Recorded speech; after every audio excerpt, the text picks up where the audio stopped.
orang-orangnya di neraka.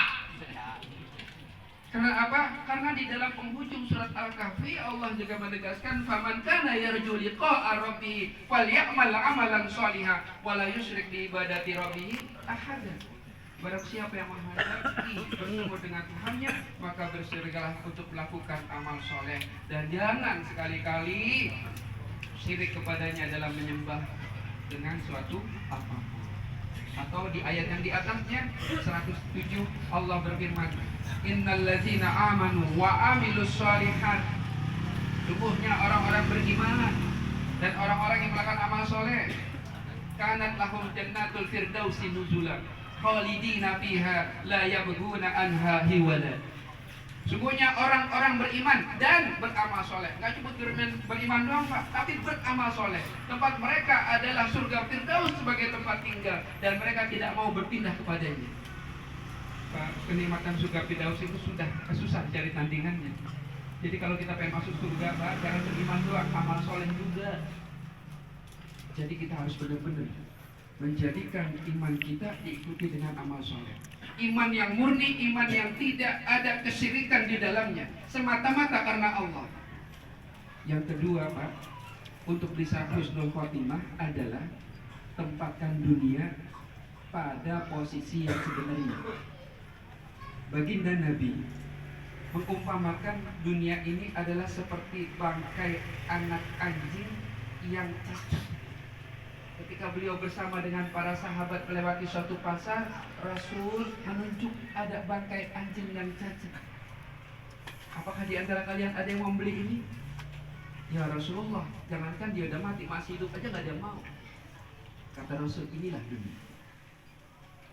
Karena itu Pak, di dalam Al-Quran surat Al-Hadid ayat 20 Allah menegaskan, i'lamu annamal hayatud dunya la'ibun wa lahu.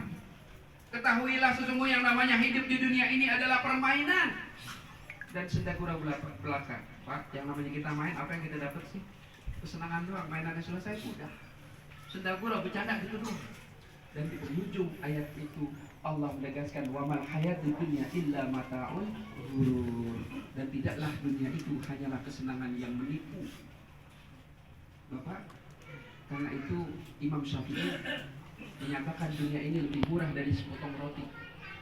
Beliau sampai mengatakan kalau ada dunia yang mau dijual kepadaku dengan menukar sepotong roti yang ada pada diriku, aku nggak mau menjualnya. Kenapa? Dunia itu hina Pak. Dunia itu adalah hina. Karena itu kalau ada orang yang mengejar dunia, dia adalah orang yang paling bodoh. Dunia ini hanya perantara kita untuk meraih kebahagiaan akhirat. Dunia ini adalah ibarat seorang yang musafir berada di bawah halte, dia akan lanjutkan perjalanan. Jadi orang yang ngejar dunia dengan dukun, ngejar dunia dengan fitnah sana sini, itu adalah orang terburuk dan terbodoh di dunia. Karena itu Pak, tempatkan dunia di tempat semestinya. Jangan masukkan dunia di hati, cukup dunia di tangan saja. Imam Syafi'i menegaskan bahwa tempatkan akhirat di hatimu, kematian di ujung matamu, dan dunia di tanganmu. Jangan dimasukin di hati Pak. Kalau dunia dimasukin di hati, ketika Allah ambil kita sakit banget. Yang berikutnya Pak, agar husnul khotimah adalah kita harus sabar. Baru 10 menit Pak, karena ada Ustaz Taufik, Ustaz 15 menit aja kalau tahu sih. Berarti masih 5 menit lagi Pak. Iya, Pak, sambil makan nggak apa-apa. Walaupun temanya kematian, bukan berarti itu nggak boleh dimakan Pak. Mumpung kita masih hidup, ayo udah dimakan. Pertama, kenapa? Ini adalah bekal penguat kita untuk ibadah. Pak, orang ibadah itu perlu energi. Nah, tuan rumah nyiapin. Dan sebaik-baik sedekah adalah makanan dan minuman. Kemana pahalanya? Sampai kepada ahli kubur, khususnya almarhumah Ibu Eha Nur Sehat. Pak, ini tuan rumah sedekah benar-benar Pak. Dan kalau fakir yakin ini diniatkan untuk almarhumah. Karena itu semakin banyak kita makan, semakin banyak yang kita habisin. Karena ini benar-benar sudah diniatin, insya Allah nggak menyusahkan tuan rumah. Insya Allah ini pahalanya luber. Apalagi Pak, ini juga makanan yang sudah diniatin banget, udah didoain. Karena itu makan aja Pak. Kalau nggak ngasih penceramah, emang nggak bisa makan.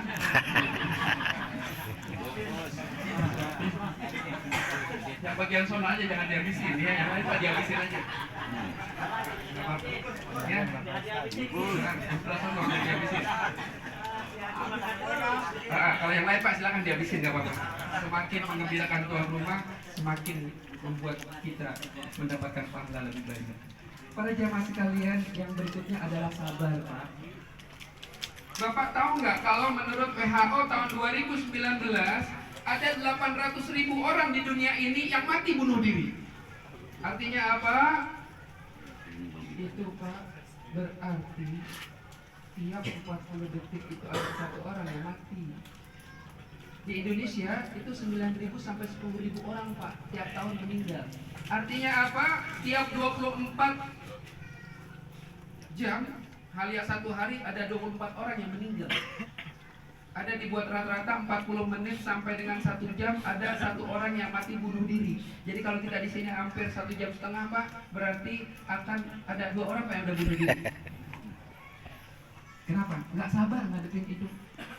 Dan menurut penelitian lagi Pak, setiap satu orang bunuh diri itu sebenarnya diikuti oleh 20 orang yang coba bunuh diri tapi nggak sukses. Artinya apa? Kalau ada 800.000 orang mati di dunia ini karena bunuh diri, berarti ada 16 juta orang Pak yang coba bunuh diri tapi nggak sukses. Kenapa? Mereka nggak sabar ngadepin dunia. Ada laki Pak yang bunuh diri karena kepegelan ngadepin bini. Ada bini yang mati karena kepegelan ngadepin laki. Uang belanja ditahan, dipakai hobinya doang. Sedangkan anak nadah terus, mama jajan.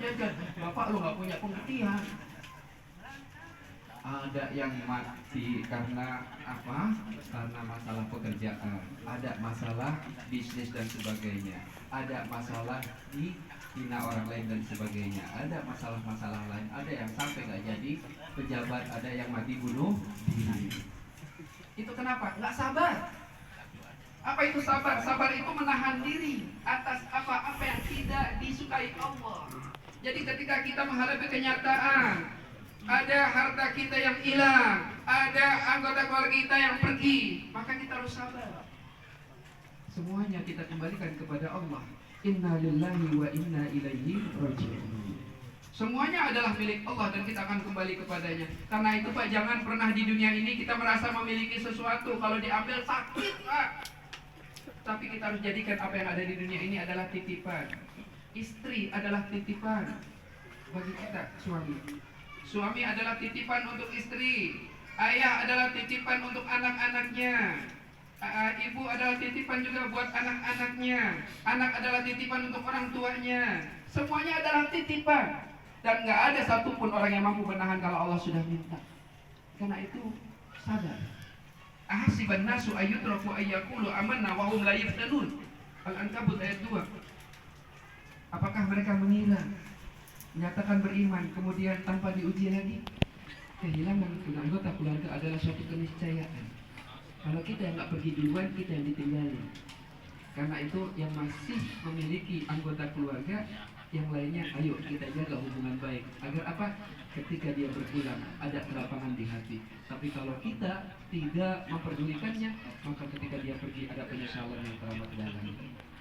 Alhamdulillah, almarhumah berada di tengah keluarga, di tengah anak-anak yang dicintainya, di tengah-tengah menantu yang menyayanginya, di samping suami yang teramat sayang padanya. Beliau berada di tempat yang terindah di dunia dan sekarang insya Allah indah di dalam kuburnya. Para jamaah sekalian, yang berikutnya agar kita bisa husnul khotimah adalah kita berdoa kepada Allah agar Allah anugerahkan husnul khotimah. Jangan kita terlalu optimis. Saya 5 waktu berjamaah, puasa Senin Kamis, saya jalanin, sedekah saya banyakin, saya pasti husnul khotimah. Bapak dan Ibu sekalian, husnul khotimah itu adalah haknya Allah. Kita tetap diminta untuk meraih husnul khotimah. Karena itu dalam surat Al-Imran, di doa yang sering kita baca ayat 8, Rabbana la tuzigh qulubana ba'da idh hadaitana wa hab lana min ladunka rahmah innaka antal wahhab. Itu terus dibaca Pak biar husnul khotimah. Ya Allah, janganlah kau jadikan hati ini cenderung kepada kesesatan. Anugerahkanlah kami dengan rahmat di sisimu. Sesungguhnya engkau adalah Maha Pemberi. Billadunka rahmah, di dalam kitab ini, di dalam beberapa kitab tafsir dikatakan bukan rahmat sembarangan rahmat, tapi adalah rahmat yang mengantarkan orang kepada keridhaan Allah. Para jemaah sekalian, Baginda Nabi Shallallahu Alaihi Wasallam, beliau juga mengajarkan doa yang diriwayatkan oleh Imam Ahmad. Ya muqallibal qulub, tsabbit qalbi ala dinik. Wahai zat yang membolak-balikan hati, tetapkan kami dalam keimanan agamamu. Atau doa yang sering kita baca di Al-Munawwarah, Allah mahtim lana bi husnil khatimah. Matikan kami dalam husnul khatimah, wa la tahtim alaina bi su'il khatimah. Dan janganlah kau tutup kami dengan kematian yang buruk. Para jamaah sekalian, 15 menit benar-benar telah berlalu. Inilah yang mungkin Al-Fakir sampaikan untuk memberi peringatan kepada diri Al-Fakir dan para jamaah sekalian, untuk senantiasa kita jaga di sisa kehidupan kita yang mungkin tak berapa lama lagi ini, dengan benar-benar menjalankan segala perintah Allah, menjauhi larangannya, dan menjadikan husnul khatimah menjadi cita-cita tertinggi kita di penghujung kehidupan kita. Akhirnya kita perlu mencontoh seorang tabi'in yang bernama Amr bin Abdi Qais. Beliau Pak, ketika akan sakaratul maut, beliau menangis. Para sahabat bertanya, sahabat-sahabatnya, wahai Amr bin Abdi Qais, kau adalah seorang yang soleh, lalu kenapa kau menangis? Dia menyatakan, aku menangis bukan karena kematian yang akan aku hadapi, bukan karena dunia yang aku tinggalkan, tapi aku menangis karena dengan kematian ini aku tidak lagi bisa melakukan puasa. Aku tidak lagi bisa melakukan tahajud di malam yang dingin. Bayangin Pak, ada nggak kita kayak begitu Pak? Kok mati kita sayang banget nggak bisa puasa, nggak bisa tahajud. Ini adalah orang yang melakukan amal soleh sampai penghujung hidupnya. Mari Pak, kita jadikan sisa kehidupan kita penuh dengan amal soleh, penuh dengan ketakwaan kepada Allah, dan juga permintaan setiap waktu untuk meraih husnul khatimah. Kita berdoa semoga Allah Subhanahu Wa Taala menjadikan almarhum